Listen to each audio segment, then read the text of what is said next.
Certo, pessoal. Vou aqui então fazer uma introdução a um assunto novo que começa então a partir de agora. Nós estamos até o momento trabalhando com um movimento retilíneo uniforme, ou seja, um movimento com velocidade constante em linha reta. Por exemplo, vamos olhar aqui nesse simulador de tipo simples de movimento. O que seria então esse movimento uniforme que nós estamos estudando até o momento? Vou pegar essa caixinha, vou aqui imprimir um pouco de velocidade nela, né? Então, ok. Isto aqui é um exemplo de movimento retilíneo uniforme. A caixa se move em linha reta e com velocidade constante, como vocês podem ver aqui, 7,7 metros por segundo. É este tipo de movimento que nós vínhamos estudando até o momento. Movimento em linha reta com velocidade constante. Era um movimento bem previsível, né? Através da função horária da posição, era fácil prever a posição com que esse objeto estaria conforme, né, o decorrer do tempo. Então a gente tinha lá a função horária da posição para esse tipo de movimento.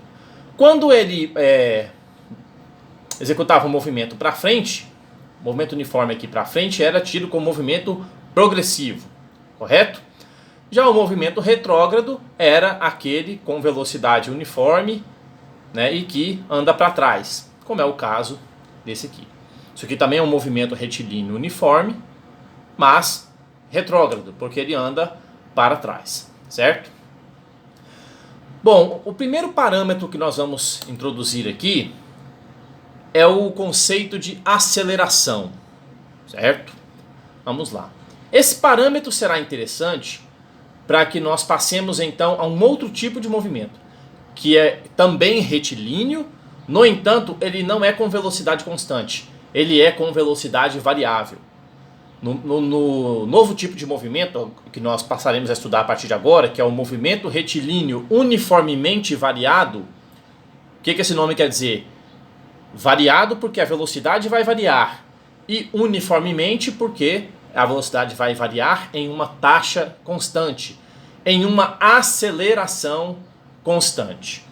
Então, o primeiro conceito que precisa ficar definido aqui para o estudo do movimento retilíneo uniformemente variado é o estudo do conceito de aceleração escalar média. Então, vamos definir primeiro conceitualmente e de maneira inclusive empírica, visual, experimental, o que é acelerar. Vamos lá. Vocês estão vendo que essa caixa está em repouso, correto? Quer dizer então que a velocidade dela neste momento é zero. Ok, ela tem velocidade, zero. Né? Zero é um valor possível de velocidade.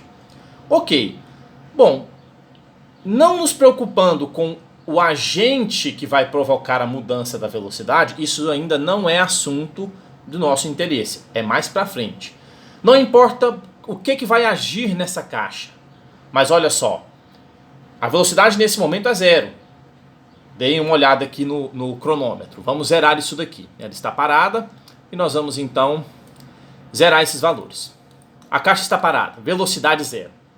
No entanto, olha só, é possível que ocorra uma mudança na velocidade dessa caixa. Vejam que a velocidade dela era zero e agora passou a ser 40 metros por segundo. Ora, se a velocidade era uma, depois passou a ser outra, é porque durante aquele período em que houve a mudança de velocidade, o objeto acelerou. Ele sofreu uma mudança na sua velocidade.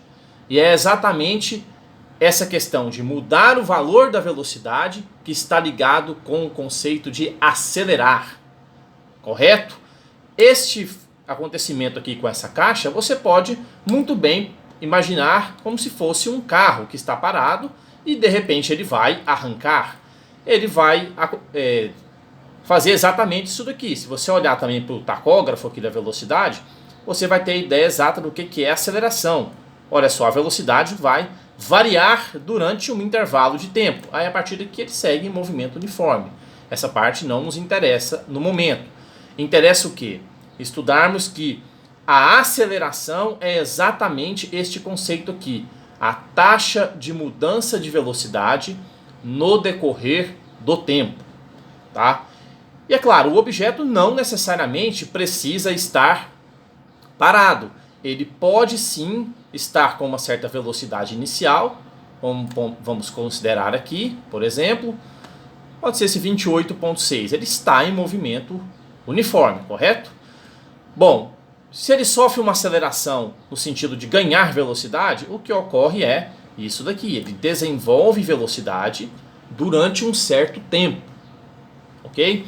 Então, dois conceitos estão ligados à definição de aceleração. A variação da velocidade durante um intervalo de tempo. De que maneira o tempo influencia? Vamos pegar mais um exemplo aqui. Olha só. Reparem na diferença do tempo necessário para acelerar essa caixa e acelerar a geladeira, que é bem mais pesada. Vamos fazer uma comparação aqui. Olha só, vamos acelerar essa caixa. Partindo do zero, correto? Vamos zerar isso aqui. Então, partindo do zero, reparem aí em quanto tempo vai demorar para essa caixa atingir 40 metros por segundo, partindo do zero. Então vejam que já chegou, né? Eu acho que deve ter demorado em torno de uns 5 segundos. Então, é uma taxa de aceleração razoável, né? Pois bem, agora vamos ver como o tempo influencia. Eu também vou colocar essa geladeira a 40 metros por segundo. No entanto, vocês vão ver que vai demorar bem mais, tá? É uma taxa de aceleração mais lenta. Comparem, vamos fazer aqui.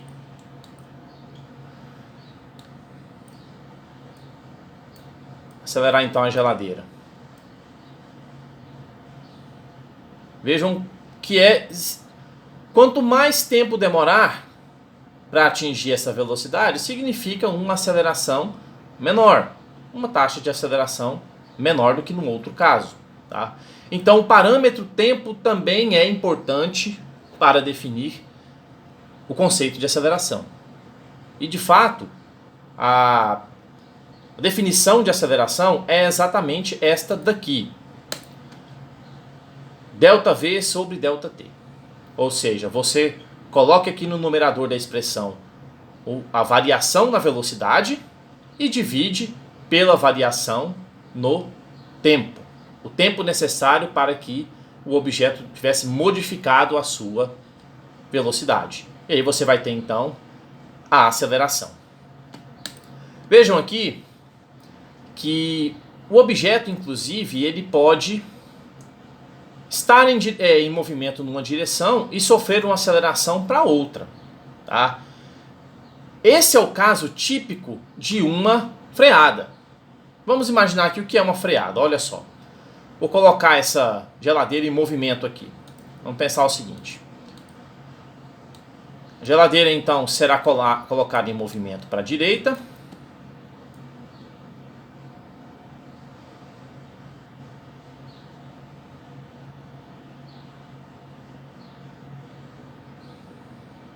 Deixa ela pegar o máximo de velocidade possível aqui.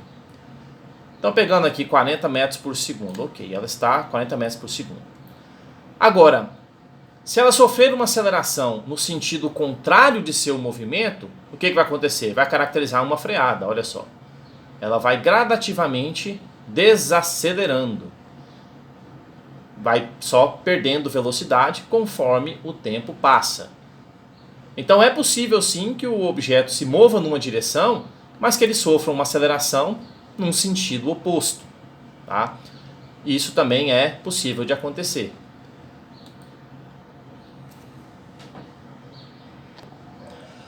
Inclusive, pessoal, quando um corpo pode acelerar de modo, inclusive, a inverter o seu movimento. Veja que você tem uma caixa que está se deslocando para lá, né, no sentido negativo do eixo X. E se ela sofre uma aceleração no sentido contrário, que seria no caso o sentido contrário do seu movimento, para a direita, o que aconteceria com essa caixa? Ela sofreria uma redução de velocidade até parar e depois começaria a acelerar para a direita propriamente dito. Vejam aqui o que ocorre. Ela gradualmente vai parando, vai desacelerando até, enfim, parar e depois acelera de volta para a direita. Então, essas inversões de movimento também são possíveis quando o movimento é acelerado, certo? Bom, vamos falar agora na unidade de medida. Como é que vai ser a unidade de aceleração? Bom, a definição nos mostra o seguinte: ΔV sobre ΔT. Bom, velocidade por tempo. Velocidade sempre tem característica distância por tempo, né? Então, suponhamos metro por segundo, ok? O tempo, vamos supor que também está em segundo. Então, metro por segundo dividido por segundo. Isso eu estou falando em termos de unidade, né? Vai ficar, então, metro por segundo ao quadrado.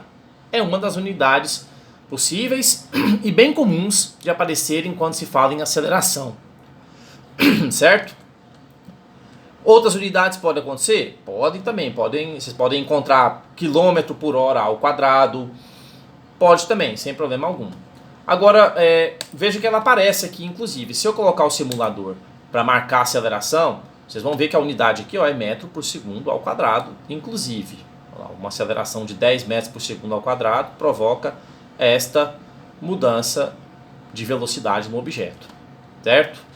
Então, o conceito eu quis mostrar aqui no simulador para vocês terem um pouco mais de recurso visual para entender o que é um corpo acelerar. Um corpo acelerar, então, é essencialmente isso. Ele sofre uma mudança de velocidade durante um intervalo de tempo. E aí a razão entre essa mudança na velocidade e o intervalo de tempo que foi gasto é que vai determinar a aceleração escalar média de um objeto. Ok? Então é isso.